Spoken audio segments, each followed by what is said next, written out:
can train are those not traditionally covered by other VA educational assistance programs, including computer software, information science, media application, data processing, and computer programming.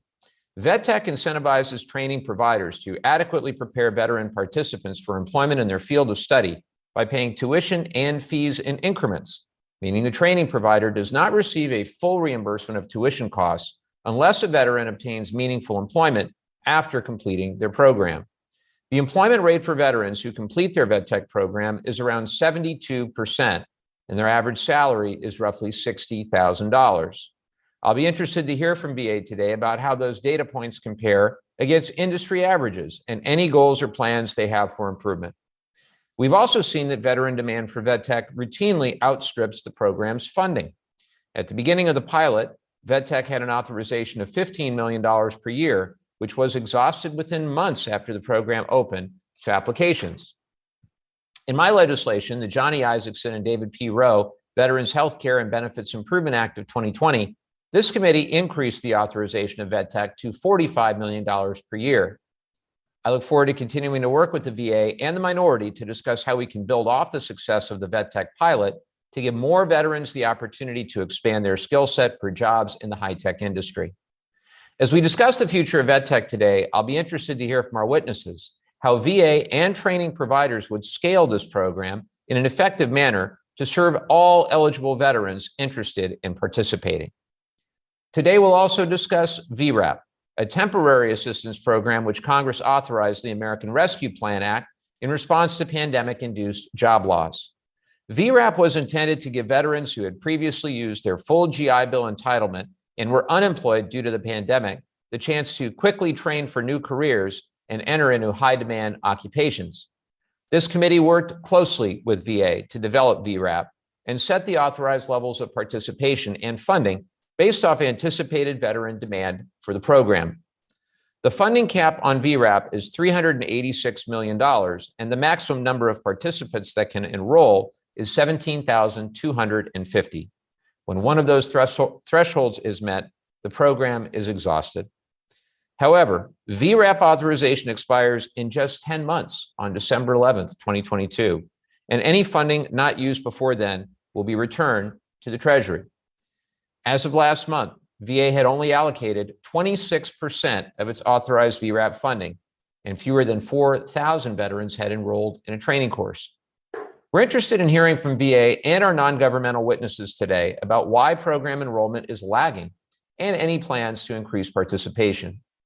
I appreciated the opportunity to speak with our VA witness, Mr. Ricardo Da Silva, about these issues last month. Mr. Da Silva, good to see you, and I look forward to following up on our discussion.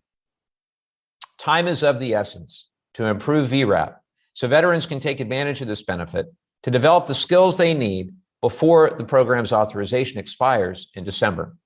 So I'm ready to dive into this discussion with our witnesses, and I'll conclude my comments there and recognize my friend, the ranking member, Mr. Moore, for any opening remarks he may wish to make. Mr. Moore. Thank you, Mr. Chairman. I want to thank you for holding this oversight hearing on current programs that help veterans secure good paying positions and occupations with high growth. As we all know, COVID-19 pandemic had a significant impact on the U.S. economy over the past 2 years. I believe that as we rebuild the economy back to the level set by President Trump, we have a unique opportunity to empower veterans for success in decades to come. I believe that as we rebuild the economy, we know that traditional higher education may not be the best option for student veterans. They may have financial or family obligations that don't allow them to spend 4 years getting a degree for a job that may not exist.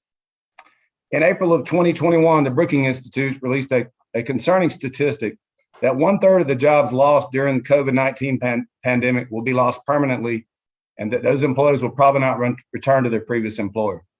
That is why our continued oversight of the VTech and VRAP programs are so crucial to ensuring that we prepare veterans for lucrative jobs that require non-traditional education and training. I would like to start first with a few thoughts on VTech. This popular program, first authored by Republican leader McCarthy as part of the Forever GI Bill, provides a living stipend and tuition for eligible veterans to train for placement in the high-tech field. Unlike other VA education programs, VTech requires the schools to actually have some skin in the game. and they're not able to receive the full payments for tuition and fees until the student completes the program and secures meaningful employment in their specific field. Since the program began in 2019, the results have been nothing short of outstanding. The latest numbers from the VA indicate that VTech has graduated over 3,200 veterans, which equates to an 87% graduation rate, and placed 72% of those graduates in jobs in high-tech fields with an average starting salary of just over $60,000. Mr. Chairman, I think anyone will be hard-pressed to find another government training program that has produced these kind of positive employment outcomes, especially when you consider this program has largely run in the middle of a society-altering pandemic. Today, I hope to discuss the long-term future of VTech and hear from our witnesses who are VTech providers on what is and what is not working with the program. Finally, I would like to discuss the needs for stable funding for this program so it does not run out of funding as it has in the past 2 fiscal years. Mr. Chairman, thanks to the work of Dr. Miller Meeks, you, and the rest of this subcommittee, the House has done our part to pass needed funding increases to keep up with demand. I look forward to our continued work with the Senate to finally enact these changes. I would also like to briefly touch the Veteran Rapid Training Assistance Program, or VRAP as we call it. This proposal was originally authored by Ranking Member Bost in HR 637 and enacted as part of the American Rescue Plan. The program enables eligible veterans who are unemployed due to COVID to retrain for replacement in high-demand jobs. I know there are concerns about utilizations of funds available for this program, and I am interested to hear from the VA about why they believe this is occurring and what steps they are taking to promote this program to eligible veterans. The program, like VRAP and VTech, are critical in our efforts to get unemployed veterans back to work in the post-COVID-19 economy. Again, I want to thank you, Mr. Chairman, for holding this hearing and our witnesses for being here today. And with that, I yield back the balance of my time. I thank the ranking member for his remarks, and we'll turn now to our first panel today, where we'll hear from the Department of Veterans Affairs. And I'd like to welcome back to our committee Ricardo Da Silva, the Program Integration Officer for Education Services in the Veteran Benefits Administration. Good to see you today. Thanks for joining us. We also have a written statement from the Government Accountability Office, which will be entered into the record. Mr. Da Silva, I'd now like to recognize you for 5 minutes. Good morning, Chairman Levin, Ranking Member Moore, and other members of the committee. I appreciate the opportunity to appear before you today to discuss the progress made by the Department of Veterans Affairs toward implementing the Veteran Rapid Retraining Assistance Program, VRAP, and the success of the Veteran Employment through Technology Education Courses, VETTech pilot program. VA recognizes the importance of expanding pathways to employment through retraining and innovative education programs, which aid veterans seeking to start or grow their careers in high-demand occupations, and appreciates the work of the committee to expand such opportunities. Part of the American Rescue Plan Act of 2021, VRAP requires VA to carry out a retraining program which provides up to 12 months of assistance via covered programs of education to not more than 17,250 eligible veterans who are unemployed due to the COVID-19 pandemic. Eligible individuals receive a monthly housing allowance for each month they are in VRAP, and retraining assistance is paid directly to participating schools in the following increments: 50% at the beginning of the training program, 25% at the program's completion, and 25% after the veteran finds employment in a field related to the training. VA collaborated with the Department of Labor to identify high-demand occupations and successfully implemented VRAP within 60 days of enactment. As of January 31st, 2022, there have been over 4,000 VRAP participants. VA has received over 14,000 applications for VRAP, and 10,000 veterans have received a certificate of eligibility. To date, 679 veterans have graduated from a program using VRAP, and just under 100 have been employed as a result of their participation. A total of 962 training providers support VRAP, and VA has allocated $120.5 million of the $386 million in total program funding. VRAP is available until December 11th, 2022, or until the funding or participant limit is reached. However, payments may continue after that date for individuals already pursuing a VRAP program. VA is employing a comprehensive outreach and communications campaign to raise awareness of and encourage participation in VRAP, and is using mass emails, newsletters, social media posts, videos, and briefings to reach veteran and school audiences. VA is conducting analysis of the program to identify gaps and increase program awareness, and is working on fielding a survey and hosting listening sessions to understand why over 5,000 veterans have not used their VRAP certificate of eligibility. VA is also planning additional targeted outreach through public service announcements to increase interest and enrollments. VetTech, a 5-year pilot program, provides eligible veterans with the opportunity to enroll in certain high technology programs of education without charge to their GI Bill entitlement. Through VetTech training programs, veterans acquire high-tech skills to assist them in moving quickly into in-demand jobs in the technology sector. VetTech training programs at 6 to 28 weeks in length allow veterans to complete training and rapidly enter the job market. Since launching VetTech on April 1st, 2019, VA has granted entitlement to almost 39,000 veterans, and currently 1,132 are VetTech students. To date, 3,464 veterans have completed a VetTech program, with 1,788 securing employment. There are 940 graduates currently within their 180-day employment window. On average, VetTech graduates earn an annual salary of just over $61,000 and secure employment within 65 days of completing their VetTech program. In October 2020, VA launched the VetTech Employer Consortium to accelerate hiring opportunities for students and provide them additional employment resources and tools.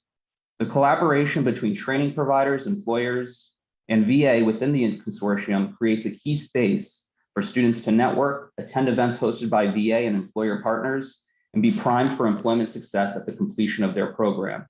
The Employer Consortium supports VA's commitment to shorten the hiring window from the time of program completion to employment. Veteran demand for VetTech continues to be strong, and in January 2021, as part of the Isaacson-Rowe Act, and in response to 3 previous funding exhaustions, VetTech's annual funding cap increased to $45 million. VA has allocated $36 million in VetTech funding for fiscal year 2022 and expects available funding to run out this spring. VA understands Congress's goal of providing unemployed veterans with additional benefits to pursue retraining opportunities in high-demand occupations, and appreciates the committee's attention on increasing veteran employment during this time. Mr. Chairman, VA will continue to strengthen its initiatives to achieve this goal. This concludes my testimony, and I welcome any questions that you or other members of the subcommittee may have. Well, thank you very much, Mr. De Silva. With that, I'll recognize myself for 5 minutes to begin the question portion of the hearing. Mr. De Silva, based on VA's enrollment data for VRAP, it seems unlikely that either the funding or the participant threshold are going to be met before the authorization expires in December. The committee is concerned about what will happen to any remaining funds following the expiration date, and we're also concerned that there's such a slow uptake in program enrollment, considering we base the authorization levels on VA demand estimates. Can you please comment on why participation in VRAP is not meeting its anticipated demand? Sir, thank you for the question. So certainly our commitment and our objective with VRAP is to spend the entirety of the $386 million. In terms of why there may not be a full utilization or utilization at a higher rate, we did conduct a listening session with veterans, and we've put out the survey that I mentioned in our testimony. And what we have found in particular with the survey is that students who have a certificate of eligibility that have not participated in VRAP do intend to use the program, but the timing has not been right for them to start. And then in our listening sessions, we've heard the similar feedback that students are weighing their options during the pandemic to make the decision whether or not to return to retraining or into the job market. And so what we are continuing to do, as I mentioned in the testimony, is outreach and engagement with not only students, but schools to encourage the participation in VRAP and to ensure that our veterans are aware of the program and know it's available. So that's a good segue for my next question. You brought up the thousands of veterans who have received a certificate of eligibility for VRAP but haven't enrolled. When we spoke last month, I was glad to hear the survey that you're going to be rolling out or have been rolling out so we can understand the obstacles those veterans are facing. And you also mentioned a larger survey was being planned for the coming months. Could you provide the committee with an update on the status of both of those surveys? Has the initial survey been released, or if not, what's the expected release date of that? Thank you for the question. So the initial survey on individuals who have a COE, a certificate of eligibility, but have not used VRAP. We opened that up on Monday of this week and asked folks to begin to take that survey. So it's just at the start. The other survey, which measures progress that students have made after completing a VRAP program, that will roll out in a couple of months as well. We'll look forward to following up with you on both. The American Rescue Plan required that veterans must be unemployed because of the pandemic at the time they apply for VRAP. How does VA determine whether unemployment is due to the pandemic? Sir, that is part of the application process. We ask veterans who apply to attest that they are unemployed due to the pandemic. During our meeting, if you'll recall, I raised concerns that some schools were erroneously advising veterans that they couldn't take side jobs to secure income while participating in the program separately from the unemployment requirement at the time of application. I appreciated the promise to clarify this in a mass communication to all school certifying officials. Can you confirm that that action has been taken? So we have sent notification to all students, VRAP students, to make them aware that they are able to be employed during their training. We are providing communication during office hours next week to schools to also let them know the same thing, and then we'll include that information and take away emails and the like to all school certifying officials to remind them that there is no prohibition for a student to be employed during VRAP. And what kind of feedback or questions have you received from schools in response to that notice? I think schools, in particular with this one, just want to, and we made this clear in our student email as well, that while a student can be employed during their training, certainly the last payment for VRAP is based on their employment in the field that the student has trained in.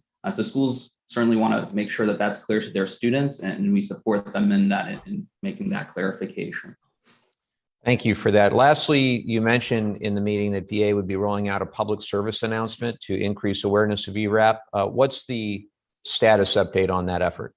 Yeah, thank you for the question. We expect that that'll be on air in the next couple of weeks here in February, both traditional radio, TV ads, and then also a digital campaign via Google Ads, podcast advertisements, and the like.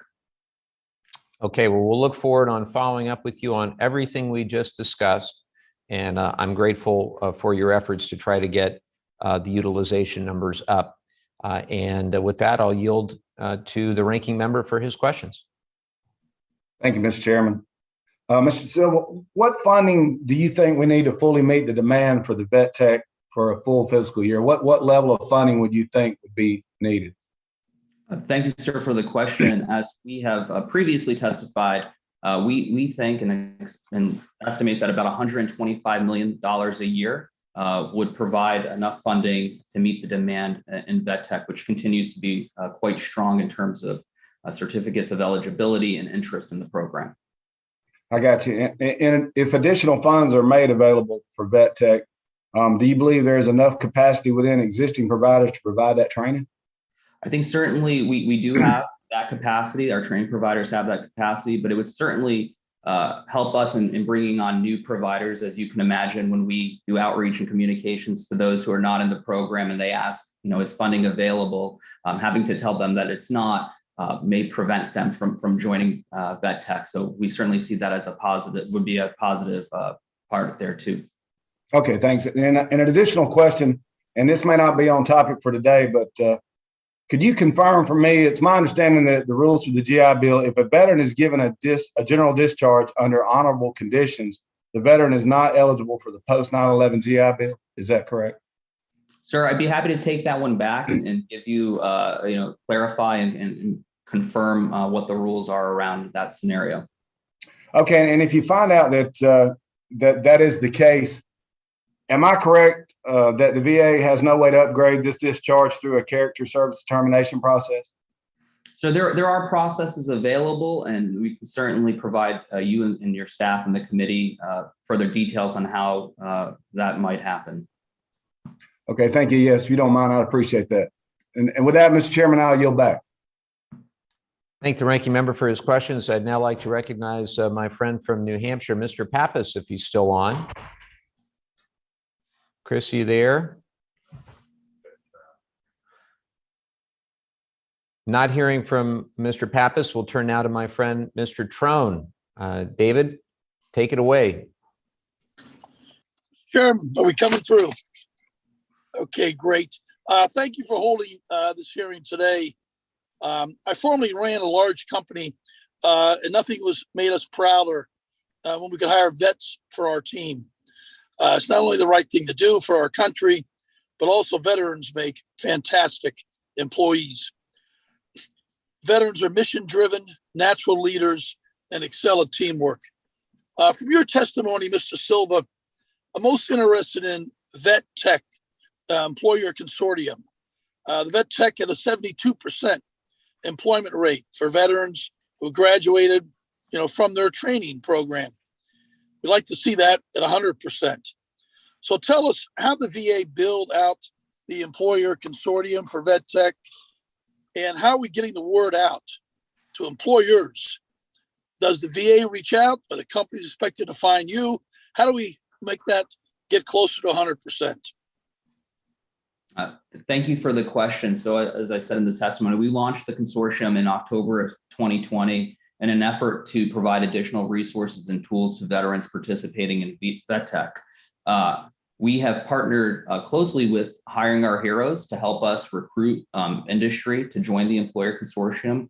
We also are a big fan of cold calling and reaching out to employers who have either already hired a Vet Tech participant or who we see have a need for veterans. In particular, we've targeted smaller businesses, those who maybe don't have the capacity from an HR perspective or a people perspective to have special veteran programs or have the capacity to target veterans. So we wanted to bring them into the fold. And certainly what we've seen thus far is a good uptake in partners, but we're always willing and want to bring in additional employers. And so for those interested, they can certainly visit our website. There's information on how to begin that process and joining the consortium and beginning to hire veterans through the Vet Tech program. So as a follow-up, how does connecting with participating employers work from the veteran's perspective, his or herself? And when does that outreach for job placement begin? And how do we make sure the veterans, has a job lined up, ready to go before he or she graduates? Sure. So in particular with Vet Tech, certainly are the training providers, those who are delivering the programs. Many of them have existing infrastructure to support veterans and their participants to realize a job. In particular with the Employer Consortium, we provide information to the veteran, the first in their award letter and subsequent notifications that this is available. If they sign up for the resume engine through Hiring Our Heroes, there's actually a flag that employers see that this individual is a Vet Tech participant. And so that helps the employers too in the consortium go in and be able to find our students. That's great. Well, we thank you again for sharing those thoughts with us, and getting the vets lined up with a job once they get out is, just so crucial. We can't have them, not employed, and they have such great skill sets that they've learned in the military. It's a shame not to use them immediately. And we've seen that in our company, just great leaders, coming to work and taking those skills that are so transferable to private enterprise. So thank you. And we look forward to working to help improve that employment pipeline over time. Mr. Chairman, I yield back. I thank my friend, Representative Trone. Just a couple more questions, if I might, Mr. De Silva. You mentioned during my first round of questions that veterans self-attest during the application process that they're unemployed due to the pandemic. Does VA accept this self-attestation in all circumstances, or does VA do any follow-up verification? That attestation is accepted during that application process, yes. Okay, thank you for that. In your testimony, also, you cite issues related to the institutions approved to provide VRAP training, specifically that public schools find the payment terms too onerous to participate. Are there ways that VA can adjust the program to make it more attractive for public schools to participate? Thank you for the question. So as mentioned in the testimony, when we've rolled out VRAP and had discussions with public institutions, one of the items that has come up is that the payment structure doesn't align with their accounting practices. They're not allowed to do it, to take payments in that model due to internal guidelines. So certainly this is something we would like to discuss with the committee and others regarding, could there be adjustments to those statutory requirements that may incentivize additional public institutions to join VRAP. Thank you for that. Has the VA seen a difference in the quality of training provided by for-profit institutions participating in VRAP as opposed to nonprofit? Thank you for the question. Certainly, being mindful that the program is still relatively new, 70% of our participants are still in a VRAP program. We don't have that data today, but that is something that we'll take a look at and would be happy to work with the committee on providing you all that in further discussions. Thank you. We'll look forward to that. Have any of the VRAP approved providers previously been subject to law enforcement actions for defrauding veterans? Sir, there is a check that is done during the participation agreement piece that schools have to agree to join VRAP, and that is part of that process. Just a couple more. Are there ways that you think we could greater incentivize institutions that are already collecting GI Bill funds to participate in VRAP? Certainly. I think that's something that we're taking a look at in our analysis that I mentioned in the testimony, and would be happy to return to you and the committee with recommendations and maybe areas where we could adjust that might increase participation from the schools in VRAP. Thank you for that. Some of the programs approved under VRAP are 2-year associate degrees, and that could seem counterintuitive to the intent of VRAP, which is to rapidly retrain veterans for jobs within 12 months of enrollment eligibility they have through the program. Could you comment on that? I think, sir, the statute allows us to do that, and we certainly did not want to prevent any veteran from seeking training that would lead into a high demand occupation from taking it. And so we have seen some number of students participate in those, I would say, lengthier programs, but often what we're seeing is the shorter programs and entry-level IT, truck driving and the like. Those are the places where we're seeing most vet tech participants. Thank you. How does VA define successful employment for both vet tech and VRAP? Certainly. So in both programs, we require both the student and the training provider to certify to VA that the student has entered or has secured a job in the field that they are training in. And then certainly, specifically with vet tech, as we have gotten additional data, we are benchmarking sort of those numbers to see if there is an opportunity to make adjustments to that process. And how does VA validate that the meaningful employment form veterans are required to fill out is done after the program completion? Sure. So we certainly encourage and make both students and schools aware of that requirement throughout the process and throughout our administration of both programs. And then, as I mentioned, both entities, student and provider, have to sign, I think under perjury, that the information that they are providing to VA is in fact true and accurate. And then certainly during our compliance actions, our visits, we're making sure that the paperwork is in order and that what we have been provided is in fact, as I said, true and accurate. And how does VA follow up with veterans following their employment to check on retention? We have not yet done a longitudinal study either on vet tech or VRAP, but that is certainly in our plans as we wrap up the pilot for vet tech to be able to return to you all in that last congressionally mandated report specifically and provide that type of data. It would make sense to track whether veterans are passing credentialing and certification exams that might be required for employment in the field. Is that something you anticipate? Yes. Good. All right. I'm out of time. Ranking Member Moore, you have a second round? Any further questions? Mr. Chairman, if you don't mind, I'd like to ask at least one. Go right ahead. Okay, sir. I know, how's the VA measuring the effectiveness of vet tech program? While we all believe that 72% job placement sounds great, should it be higher, you think, Mr. De Silva?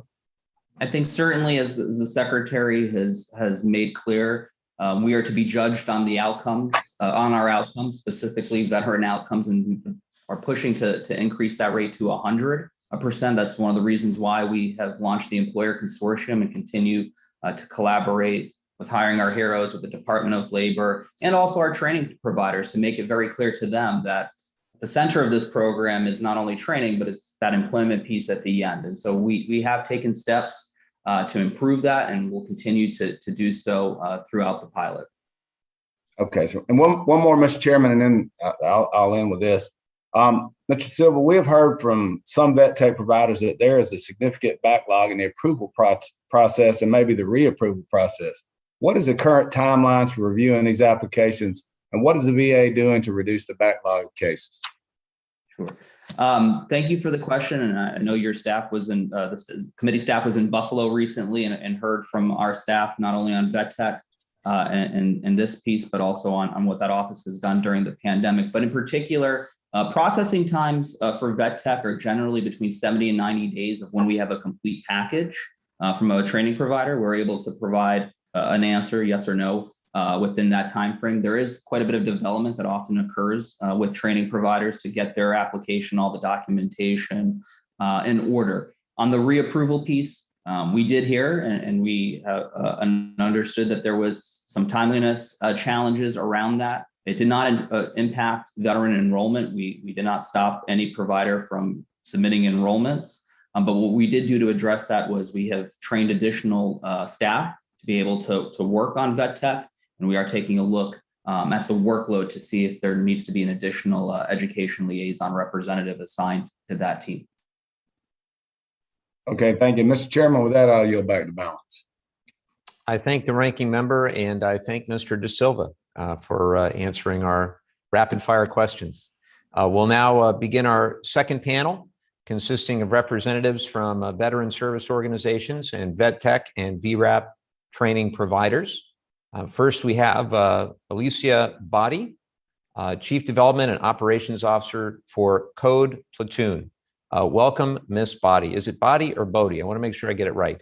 Thank you. Yes, it is Alicia Boddy. So, Boddy. Okay, perfect. Perfect. Next, we have Joseph Sharp.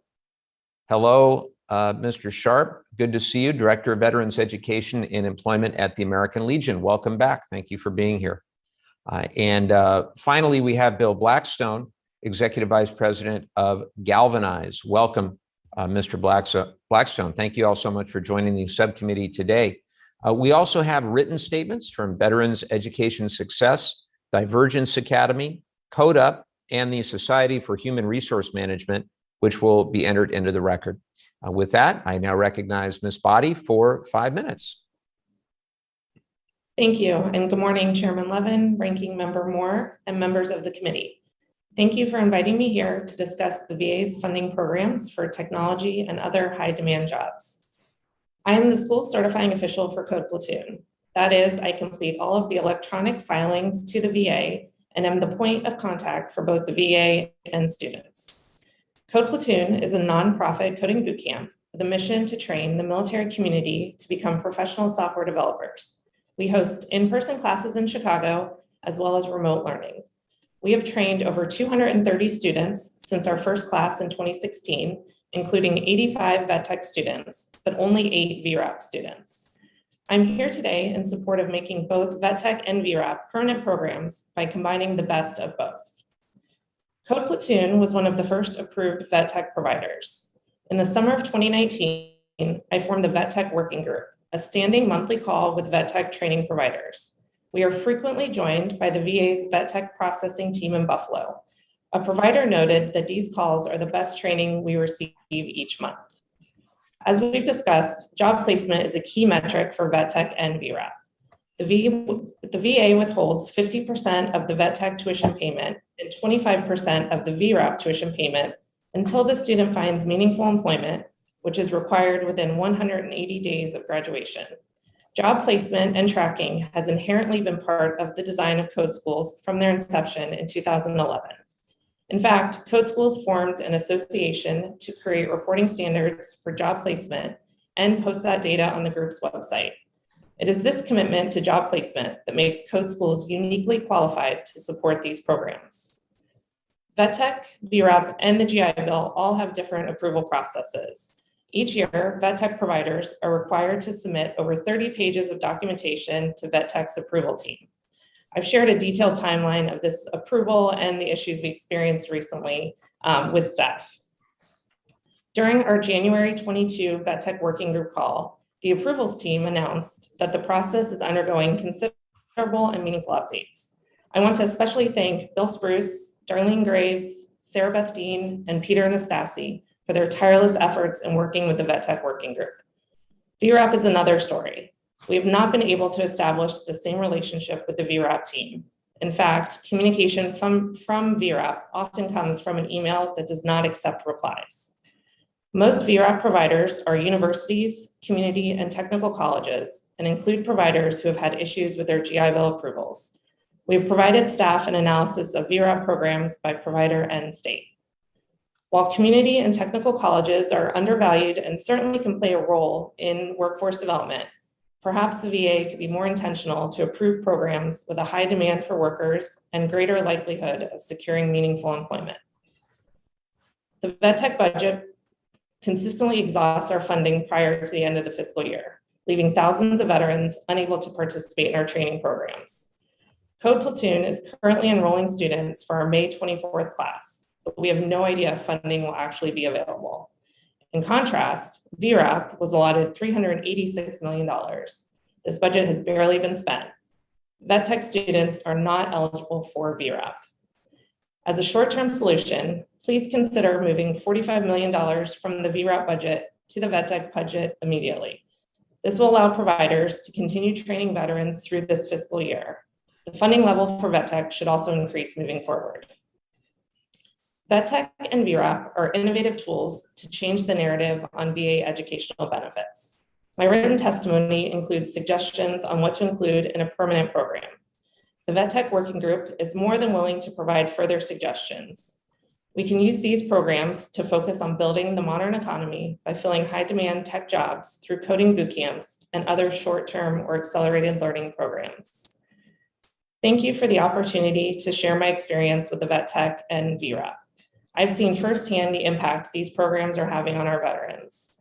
One Code Platoon graduate who attended using vet tech recently shared, if you teach a veteran to code, they can support themselves and their families for a lifetime. Code Platoon, through their training program, is remobilizing veterans with a sense of purpose, and you can't put a price tag on that. This concludes my testimony, and I'm happy to answer any questions you may have. Thank you very much, Ms. Boddy. I now recognize Mr. Sharp for 5 minutes. Chairman Levin, Ranking Member Moore, and distinguished members of the Economic Opportunities Subcommittee.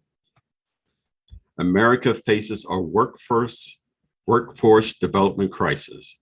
As of November 2021, over 10 million jobs remain vacant as employers continue to face immense difficulty filling positions across nearly every sector of the economy. Strategic industries such as construction and manufacturing are especially vulnerable to this unprecedented worker shortage. Low unemployment and increased demand for high-skilled labor due to an aging workforce and a lack of adequately skilled younger workers to preserve institutional knowledge aggravate the current state of affairs. Certifying workers through reskilling and upskilling opportunities can mitigate the skills gap disparity by generating a near-term workforce with the necessary talent employers require to fill available jobs. Veterans and service members are well poised to serve industry needs as their military training equips them with various technological proficiencies and soft skills needed in critical occupations. Providing economic opportunities for veterans and their families is a top priority for the American Legion.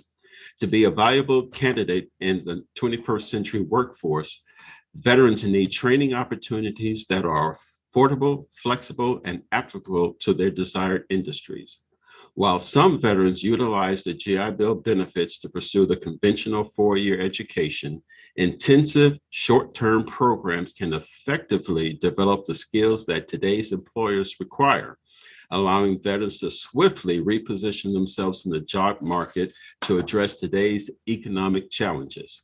The Vet Tech and VRAP programs serve as excellent unconventional job training prospects for veterans seeking to quickly integrate into the labor market and acquire gainful employment. To date, approximately 5,000 veterans have used Vet Tech and 4,000 have used VRAP to pursue an education that provides high-demand skills to the American economy. The American Legion commends those initiatives and would like to provide recommendations for consideration to the committee moving forward. First, the American Legion calls on Congress to increase VA training program offerings and access for vet tech throughout the nation and its territories, as only 16 states currently have approved training providers available. Additionally, Congress should require a report detailing demographic, geographic, and diversity, equity, inclusion metrics of applicants rather than just age to ensure that the program is best positioned to serve an increasingly diverse veteran population. Furthermore, given its success in helping provide veterans gainful employment as a pilot program, the American Legion urges that Vet Tech be renewed past its current sunset date and expanded so that future veterans and employers continue to benefit from this program. VRAP is available until it sunsets on December 11th, reaches its funding limit of $386 million, or achieves a participant threshold of 17,250. To date, only roughly a quarter of the funding has been utilized. To boost veteran engagement in VRAP, Congress should work with the VA, Department of Labor, and American Job Centers to increase program outreach to meet the funding participant limits. Additionally, Congress should eliminate the VRAP program eligibility cutoff age of 66 to provide older veterans access to this vital benefit. Moreover, Congress should ask the VA to clarify what constitutes unemployment specifically attributed to the COVID-19 pandemic as criteria for VRAP eligibility. Since the current criteria is ambiguous, many qualified veterans may shy away from the program due to falsely believing they are ineligible. Finally, the American Legion calls on Congress to expand VRAP eligibility to any veteran who is currently unemployed or underemployed. Chairman Levin, Ranking Member Moore, and distinguished members of the subcommittee, on behalf of our National Commander Paulie Dillard and our nearly 2 million members, we thank you for the opportunity to allow us to provide our position on these programs. I would be happy to answer any questions that you may have. Thank you. Thank you very much, Mr. Sharp. I now recognize Mr. Blackstone for 5 minutes. Chairman Levin, Ranking Member Moore, and members of the committee. On behalf of Galvanize, I'm honored to appear before you today to talk about 2 programs that help veterans secure high-demand jobs, Vet Tech and VRAP. I'm Bill Blackstone, the Executive Vice President for Operations at Galvanize. Our company was founded in 2012 with the mission of providing quality, relevant coding training to students looking for a career in software engineering. Our company provides software and technical skills training programs to employees of Fortune 500 companies, active duty personnel, transitioning service members through DoD SkillBridge, and veteran and civilian consumers enrolling in our Hack Reactor branded consumer education products. These programs range from full-time and part-time immersive training, commonly referred to as coding boot camps, to bespoke reskilling and upskilling programs. Galvanize is an outcomes-driven education company. Simply put, our business depends on meeting our clients' objectives and our graduates getting jobs. As a result, we must remain agile and relevant in our course offerings, or students will look for other educational opportunities. The job growth in the technology industry presents a significant opportunity for veterans. While bootcamp graduates typically see starting salaries averaging above $69,000, veterans average 11% higher wages as software engineers compared to non-veterans. Further, with 81% of employed veterans earning below $60,000 per year, programs such as Vet Tech provide a needed on-ramp to higher lifetime earning potential for veterans and their families. Galvanize is a strong supporter of Vet Tech program. As a preferred Vet Tech provider, we have agreed to only receive full tuition payment if a student finds meaningful employment within the field of study within 6 months of graduation. Otherwise, Galvanize receives no further payments and must refund all tuition received. In other words, we have 100% tuition liability that is directly tied to the student's vocational success. Since 2019, we have educated 474 veterans, 316 of those enrolled using vet tech benefits. Of those using vet tech, 73% have been employed in their field of study, many being employed by some of our nation's top technology companies with an average starting salary just over $90,000, far above the National Coding Bootcamp average. The success of this program is best viewed, however, through the eyes of those benefiting most from vet tech. Sergeant Travis Williams was a ground communication repairman in the United States Marine Corps. After completing his service, Travis spent an unfulfilling 2 years in the tax industry. Looking for a career transition, he discovered the Hack Reactor 12-week coding bootcamp program at Galvanize through vet tech. Without the vet tech benefit, the transition into becoming a software engineer would have been nearly impossible for Travis without suffering extreme financial hardship. After attending our program, Travis received a job offer 2.5 months after graduation with a household name technology company. This offer included a 5-figure signing bonus and a starting salary 50% higher than the Galvanize average vet tech starting salary. In Travis's words, the outcome was literally a dream come true. There have been significant improvements to the vet tech program over the last year, including increases in funding to broadening the eligibility to include transitioning service members. In addition, the VA program staff in the Buffalo, New York office have been nothing short of world class. Even with all of its merits, there are areas of potential improvement for the vet tech program. First, the unevenness of funding has a significant impact on both veterans and providers. In order to participate in a vet tech approved program, many veterans quit their jobs. In fiscal year 21, when funding ran out without warning nearly 6 weeks into the fiscal year, many veterans who were accepted and about to start their training were forced to scramble for alternative funding sources or attempt to rejoin the workforce. In addition, providers in the vet tech network face significant business disruption in the event of vet tech funds running out without warning. Creating a sustainable and predictable funding source will allow veterans and providers to better plan and will likely improve interest in the program. Second, while the vet tech administration team is amazing, they are severely understaffed, which may cause issues. For example, some students are faced with delays getting their eligibility confirmed prior to the start of the program. We strongly recommend investing in additional program staff resources to help support the program. Further, additional investment in online and automated tools, such as those being utilized by the GI Bill administration, will help alleviate delays. Galvanize also participates in the Vrap program. It is important to note that the program is narrowly focused. When one evaluates the criteria for eligibility, it starts narrowing the possible recipients down to a very small group. Further, out of that reduced population, it is even more challenging to find individuals interested and equipped to become software engineers. Vrap also faces the challenge of being a new program. In our experience with vet tech, it took nearly a year to see large adoption of the program. As a mission and outcomes-driven organization, we take pride in our success of our students, especially those who have honorably served our country. We have seen firsthand the benefits of veterans in our classroom and as employees. The vet tech and Vrap programs provide a significant opportunity to veterans, and we are extremely grateful for the committee and the VA's extraordinary work in establishing and continuously improving both programs. Galvanize is committed to the success of our veterans, and we look forward to remaining a partner with Congress and the VA. Once again, thank you for the opportunity to present testimony today, and I look forward to your questions. Thank you very much, Mr. Blackstone. We'll get to the question portion of our hearing, and I'll recognize myself for 5 minutes to begin. Ms. Boddy, wanted to thank you for your detailed testimony. Really appreciated your comments on the job placement issues that exist within Vrap, and I want to dig into these a bit. You mentioned that job placement is part of a code schools and 8 operating model, unlike a traditional or a technical school. Can you please discuss the differences in how code schools specifically place veterans into jobs? Yes, thank you for the question.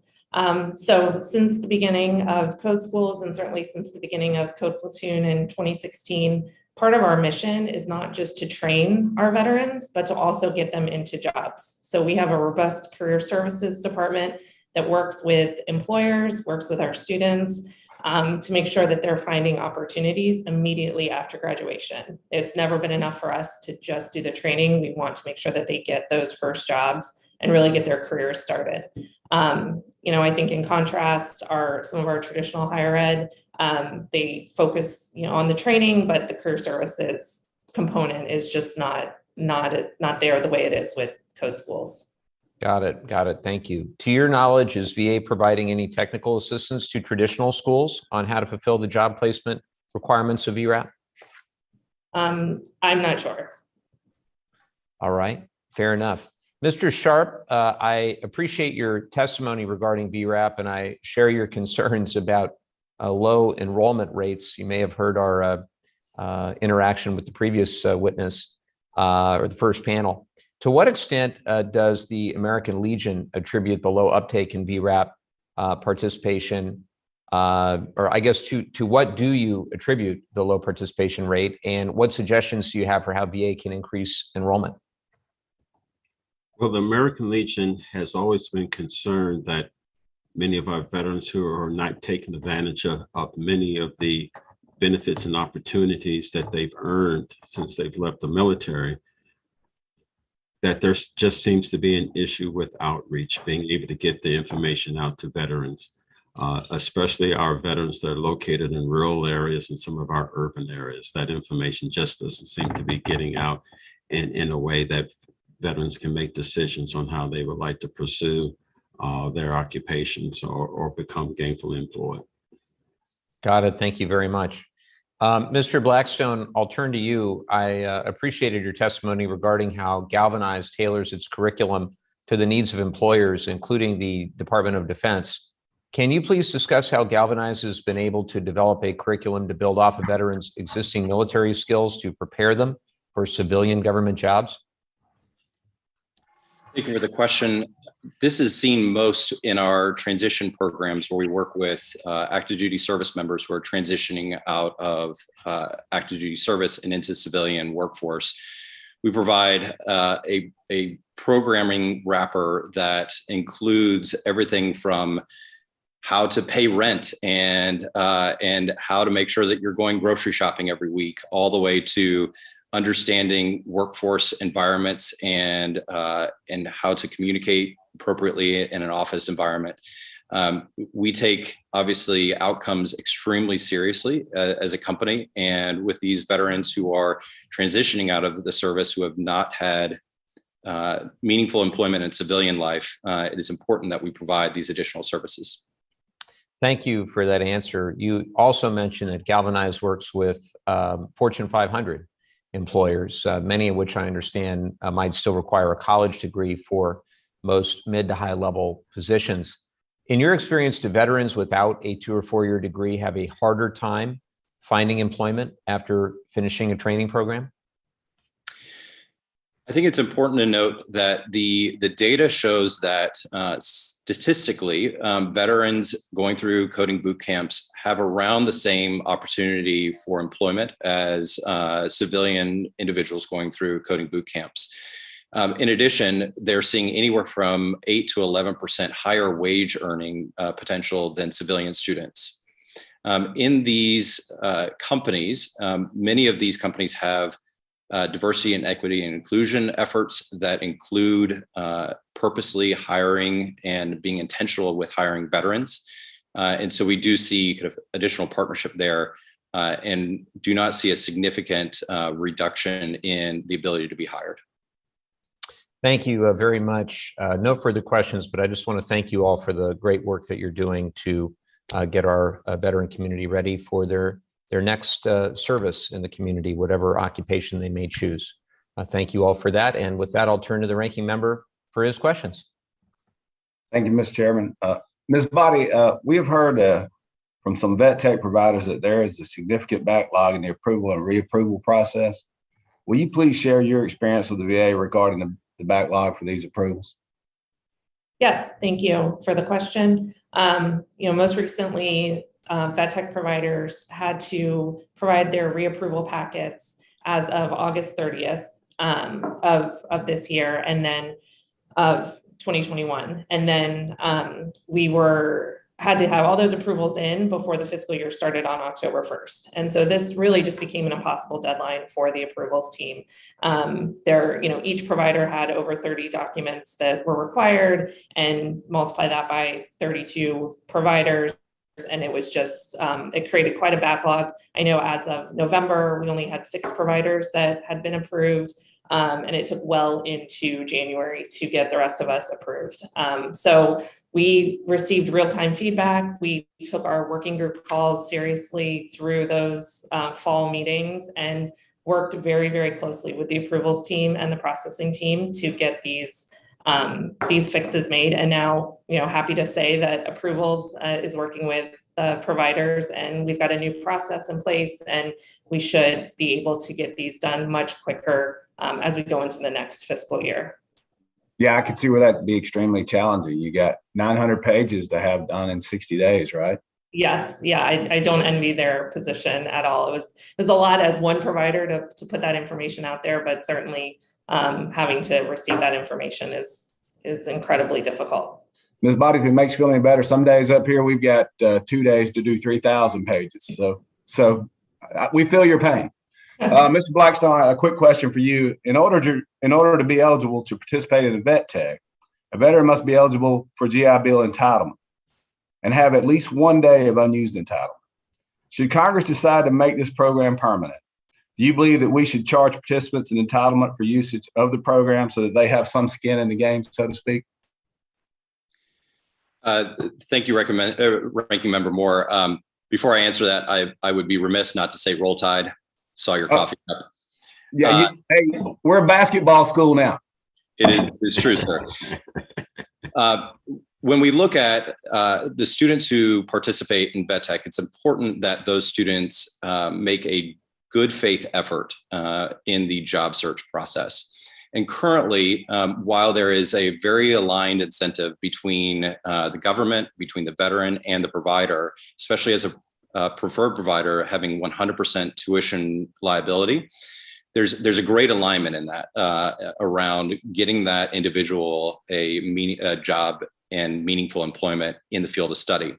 However, there is not a lot of protective rule sets around, especially for providers who have veterans who go through our program who have either no intention of going into that field of study, but more commonly, we have struck an interest in software engineering and technology, and they are going to 2- and 4-year institutions to receive a computer science degree. So I think it's important as we look at putting this program in place permanently, that we do put rule sets in place that provide a level of, as you've mentioned, skin in the game for the veterans. I don't know if removing entitlement is the best course of action. It may be solved as simply as signing agreements with a good intention, good faith job search. Well, thank you, Mr. Blackstone. And with that, I'll say War Eagle and yield back, Mr. Chairman. We'll have to take this offline, gentlemen. Thank you, Ranking Member Moore. I believe my good friend from the great state of Arizona, Representative Gallego, is on. Ruben, are you there?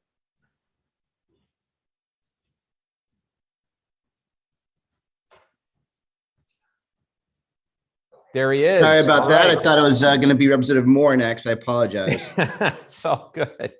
Ruben, the floor is yours. Thank you. I appreciate it. Questions first is for Mr. Blackstone. Thank you for being here. I'm very happy to tell you that I actually have a galvanized campus in my district. It really has been an amazing center, especially community center too. And it really does incredible work for veterans and a lot of other members of our community that want to just upgrade their skills. My question to you is, how have past funding shortfalls in the vet tech program affect your ability to recruit veterans for your training programs? And how important is it to pass legislation to make sure vet tech has the resources it needs to offer reliable services? Thank you, sir. I think it is important to note the pathway for these veterans into meaningful employment. And for many of the providers, including us, these veterans are quitting their normal day job to fully 100% concentrate on their education.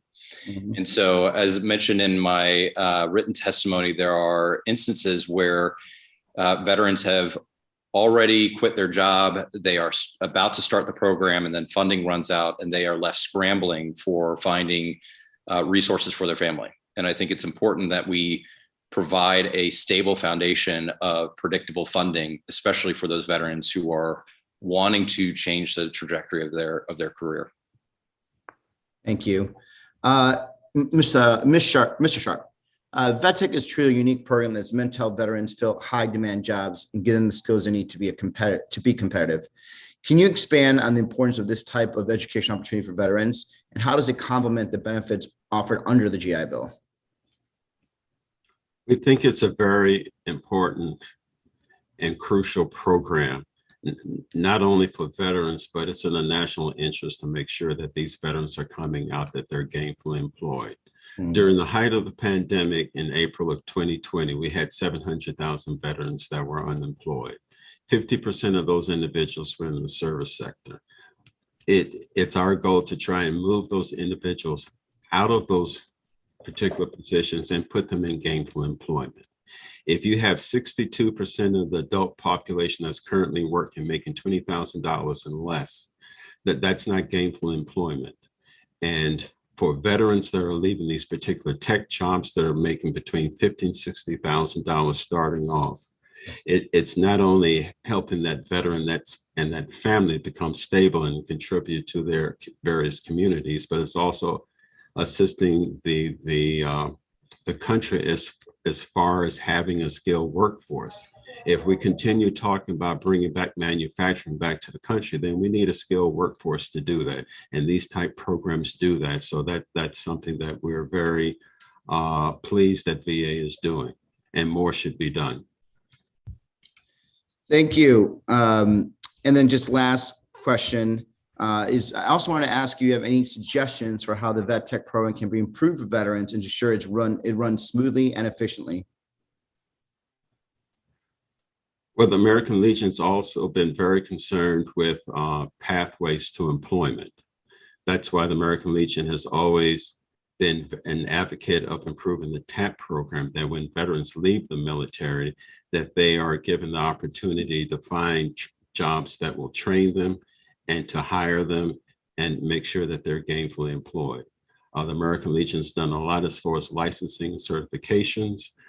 We've always wanted the military to become a professional organization where it's an employer of choice and not last resort. And that has a lot to do with the training that veterans receive and the continued training that they receive once they leave the military, so they are gainfully employed. And the Vet Tech program, along with any other program that VA or DOD or any other federal government is doing, there should be one portal for veterans, so when they leave, they can see every training opportunity that there's out there, and any type of employment job that's looking for veterans. Right now, things seem to be scattered among the various federal agencies. We would like to see them more working together to help get the word out and do a better job of making sure that veterans are gainfully employed. Excellent. Thank you, Mr. Chairman. I yield my time back. I thank my friend from Arizona. If there are no further questions, we can bring this hearing to a close. I really want to thank our witnesses who have joined us today. All members will have 5 legislative days to revise and extend their remarks and include additional materials. Without objection, the subcommittee stands adjourned.